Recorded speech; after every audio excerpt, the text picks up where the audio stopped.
Parama Temple, established centuries ago, is one of the oldest Buddhist temples in northern Thailand. Its walls are adorned with exquisite reliefs depicting Buddhist scriptures, and the golden spire of its pagoda glimmers under the sunlight, becoming a sacred landmark for the local villagers. The temple has long been respected for its devotion to spiritual practice, and the current abbot, Fa Song, has brought its reputation to even greater heights.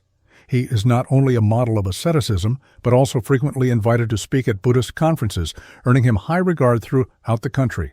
Fa Song's path to the monastic life is legendary. Born into an ordinary farming family, he was exceptionally intelligent from a young age. As an adult, he chose to forsake worldly life and dedicate himself to the Buddhist path. His wisdom and humility attracted countless followers, and the temple soon became a gathering place for local officials and business elites. Fa Song formed strong ties with these influential figures, and as a result, the temple flourished with abundant donations. He used these resources to restore the temple and provide assistance to the impoverished villagers. His virtuous deeds made him a moral icon, admired by all. However, behind Fa Song's compassionate and wise facade, there were secrets few knew of. The arrival of Pawa marked the beginning of the unveiling of these hidden truths. Pawa was the daughter of a local wealthy merchant, raised in luxury, with a fine education. However, after her parents' divorce and the subsequent bankruptcy of the family business, Pawa's mental health began to deteriorate.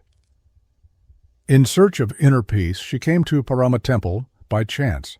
Fa Song welcomed her, guiding her with patience and profound Buddhist teachings, helping her through the darkest period of her life. At first, Pawa was just an ordinary devotee at the temple. She frequently attended Fa Song's teachings during the Dharma sessions and helped with tasks like organizing scriptures or cleaning the courtyard. However, over time, her relationship with Fa Song began to change. Pawa started receiving private teachings from him, and they would talk for long hours in a small cottage behind the temple, often continuing into the night. Devotees whispered about their growing closeness, but no one dared speak openly about it. Some of the monks noticed a change in Pawa's demeanor, at times respectful as a disciple, at other times affectionate as a close friend. As time went on, the bond between Fa Song and Pawa grew increasingly complex and secretive. Pawa's status at the temple began to rise. She was granted access to areas that regular devotees could not enter. She not only made generous donations to the temple, but also became a prominent figure in temple activities as Fa Song's spiritual confidant. However, a few insiders began to sense that there was something more behind their relationship, something that went against the strict codes of the Buddhist monastic life. Thus, the sacred veil of Parama Temple began to slip quietly. In the tranquil mountain woods, a storm was quietly brewing, and the secrets of this master-disciple relationship would soon be exposed to the light of day. When Pawa first arrived at the Parama Temple, the abbot Pasang immediately captivated her with his compassionate words and deep religious knowledge. He spoke to her about karma and inner purification, and he often listened patiently to her inner struggles. Gradually, the young woman, feeling lost and isolated, began to see the abbot as her spiritual anchor. However, she failed to notice the hidden ambitions behind Pasang's actions. He cleverly used his religious authority and psychological manipulation to make himself appear as the only person capable of saving Pawa's soul. As time went on, Pawa's dependence on Pasang grew stronger. Pasang maintained the outward dignity of a monk, but privately he arranged secret meetings with her. He would wait for her in the quiet corners of the temple, whispering softly outside the prayer halls late into the night.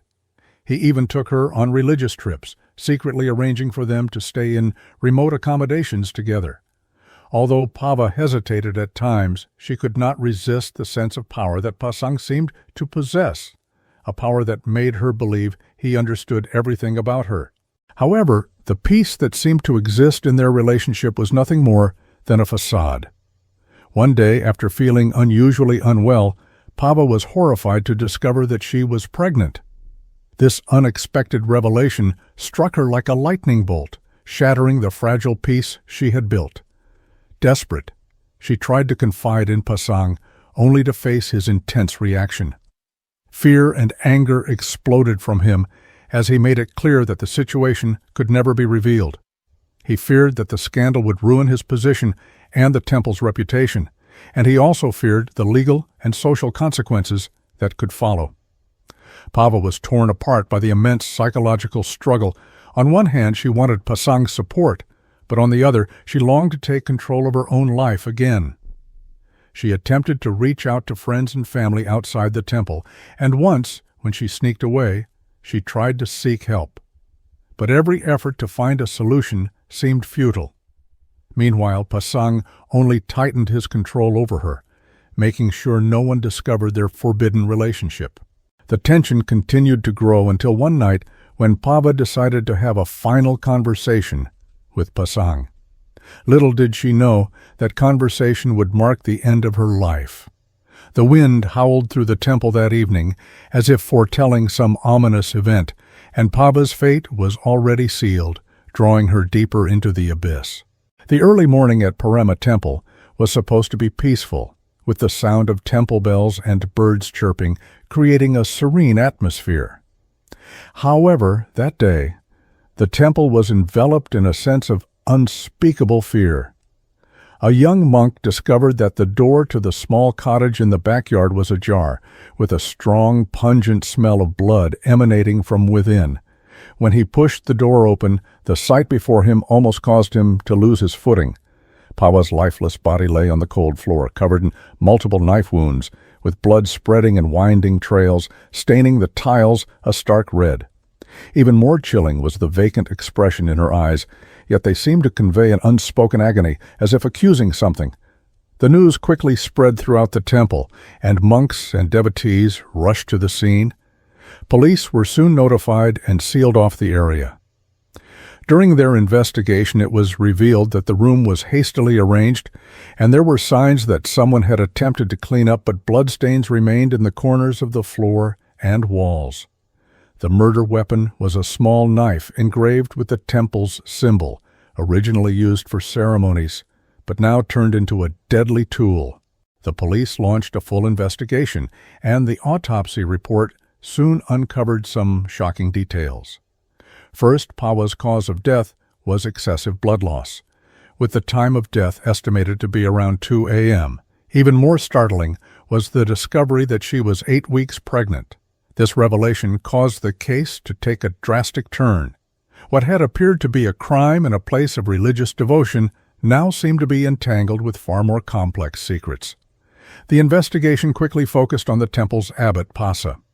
Although his position was revered, some eyewitness testimonies and clues began to emerge. One monk, who had been outside the temple, recalled seeing Pasa leave the small cottage in the dead of night, looking anxious and walking hurriedly. Furthermore, Pava's phone records revealed she had sent several messages to Pasa just hours before her death, some of which hinted at unknown tensions. The temple's financial records also became a point of focus. When the police reviewed them, they found that Pasa had used a substantial amount of temple funds for a payment, but the purpose of the expenditure remained unclear. Additionally, the temple's accountant gave vague and inconsistent statements, which only deepened the police's suspicions.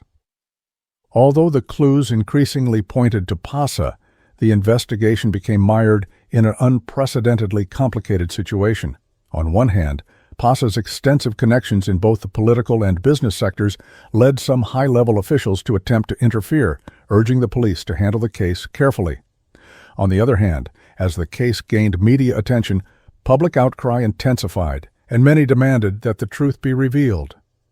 Tensions also rose within the temple, with some monks coming to Pasa's defense, claiming that he could not possibly be involved, while others raised doubts about his recent behavior. Under immense pressure, the police continued to pursue more evidence while trying to balance the various interventions. They began to zero in on some critical issues. Was Pava's pregnancy related to Pasa? Was the suspicious flow of temple funds connected to the murder? What exactly was Pasa hiding from his hurried departure from the cottage in the middle of the night? The truth seemed like a mask full of cracks, slowly being peeled back. Yet every new discovery only made the case more mysterious. This investigation was not just a quest for justice, but a test of faith and the deep contradictions within human nature. After months of investigation and public pressure, Abbot Pasa was finally formally arrested by the police. In the dim light of the interrogation room, this figure, once seen as an embodiment of wisdom and compassion in the Buddhist community, finally admitted to his crime. He confessed that the truth about Pawa's pregnancy had terrified him. If it were exposed, it would not only destroy his reputation in the religious world, but it could also bring shame to the entire temple. On the night of the incident, Pawa had threatened to reveal their secret relationship to the public, and Abbot Pasa, in a fit of rage, got into an argument with her. Ultimately, he lost control and killed her. In an attempt to cover up the crime, he tried to stage the scene, but in his haste, he left behind irrefutable traces. Pasa's confession was like a bomb, instantly exploding the entire religious community. Media outlets flooded the news with coverage of the scandal, and both inside and outside the temple, the followers were left in a state of deep shock and grief. Some chose to deny it, believing that Pasa had been wrongfully accused, while others began to question their blind trust in religious leaders. When the case went to trial, the courtroom was packed, and the live broadcast of the proceedings attracted countless viewers. The prosecution presented a detailed account of how Pasa had exploited his position to form an inappropriate relationship with Pawe, and how, in the face of crisis, he had chosen extreme measures to cover up the scandal. Pawe's family members testified in court, and their cries of sorrow and anger made the atmosphere in the room even heavier. Pasa's defense lawyers tried to secure a lighter sentence for him, arguing that he had experienced a psychological breakdown at the time of the incident and had no premeditated intent to kill Pawe. However, the judge appeared unimpressed by this defense, especially after evidence was presented showing that Pasa had used temple funds to support Pawe's living expenses. This further solidified the immoral and criminal nature of his actions. Ultimately, the court reached its verdict. Pasa was stripped of his monkhood and all religious honors and was sentenced to life imprisonment for first-degree murder. This ruling was undoubtedly a harsh punishment for Pasa, and it was seen by the public as a strong response to the scandal within the religious community. On the day of the verdict, as Pasa was led out of the courtroom, his once dignified gaze was replaced with deep regret and exhaustion.